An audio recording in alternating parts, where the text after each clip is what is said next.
गाजियाबाद का आरडीसी में हरचंट अस्पताल है जिसमें इलाज के लिए देश भर से मरीज आते हैं। अस्पताल के संस्थापक व शहर के प्रसिद्ध ENT विशेषज्ञ डॉक्टर BP त्यागी की पूरे विश्व में अपनी पहचान है।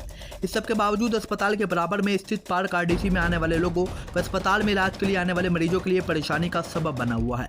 यह स्थिति तब है जबकि आरडीसी गाजियाबाद का सबसे बड़ा व्यापारिक केंद्र है। डीएम पुलिस कमिश्नर कार्यालय के अलावा जिला न्यायालय परिसर भी बराबर में ही है।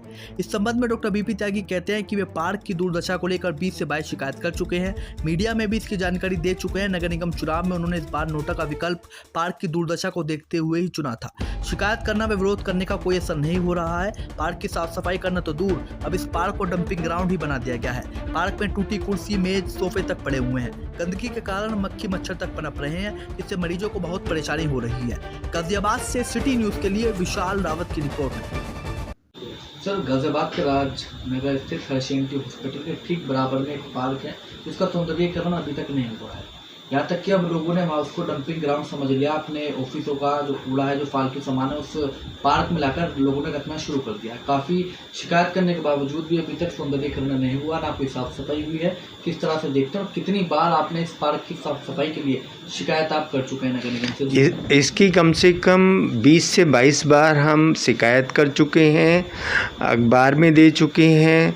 और उसके साथ साथ इस बार जो हमने नोटा दबाया है उसमें भी हमारा मेन कंसर्न यही था कि हमारे आसपास पार्क और नालियाँ इसको VIP एरिया बताते हैं गाज़ियाबाद का, वो इस तरह का एरिया हो गया है कि हमारे पार्क को डंपिंग ग्राउंड बना दिया गया है।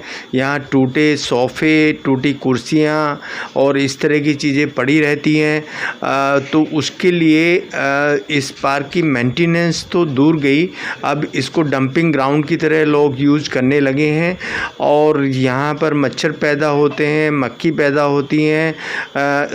हमारे जो पेशेंट हैं वो भी परेशान रहते हैं, वहाँ बैठने तक जगह नहीं मिलती है। तो मैं ये गुजारिश करूँगा मेयर साहिबा से, जिन्होंने ये कहा था कि हम गाज़ियाबाद को नंबर 1 शहर बनाएंगे, कि इंदौर से भी अच्छा बनाएंगे। तो क्या ये पहल है उसकी कि जितने पार्क हैं और RDC जैसे एरिए में क्या उनको डंपिंग ग्राउंड बनाया जाएगा, या इनको इंदौर से बेहतर पार्क के रूप में हम देखना चाहेंगे।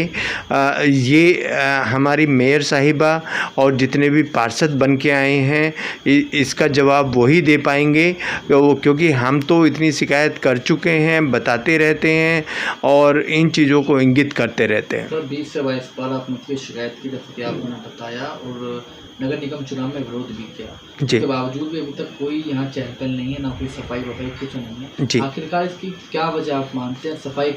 शिकायत करने के बावजूद भी, विरोध करने के बावजूद भी अभी तक कोई यहाँ कार्य नहीं हुआ है। इसकी वजह सिंपल ये है कि जो भी यहाँ पर पॉलिटिशियन आते हैं, पिछले 25 साल से BJP का राज चल रहा है, उनको सिर्फ ये होता है कि सीट जीतनी है, कमाना है और खाना है।